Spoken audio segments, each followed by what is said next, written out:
Passport problems in Texas and really across the U.S.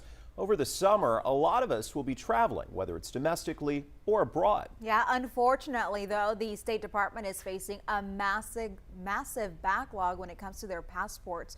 As Grace White explains tonight, this backlog already cost one Houston woman her family vacation.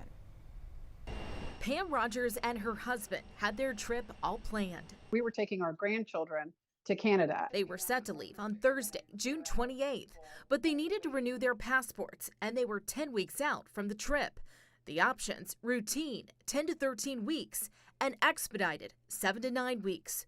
So she did expedited. We went directly through the State Department on their online, submitted our prior passports, which were only expired like a year.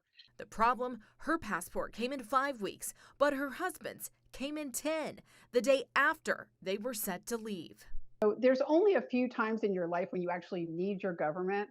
This is one of those moments. How much time did you spend trying to get an update from the State Department? I probably spent about 30 hours of my time. Her biggest complaint: the application status. It always said the same thing: in process. Icing on the cake for me was when a lady told me, after I waited 2 hours, they told me their systems were down.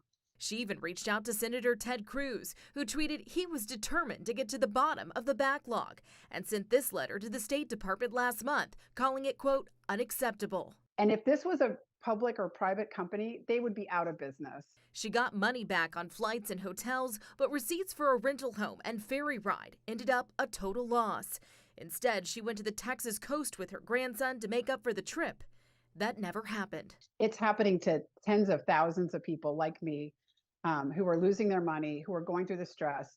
And the worst of it is that it's just completely inept and broken system. All right, Grace White reporting there tonight.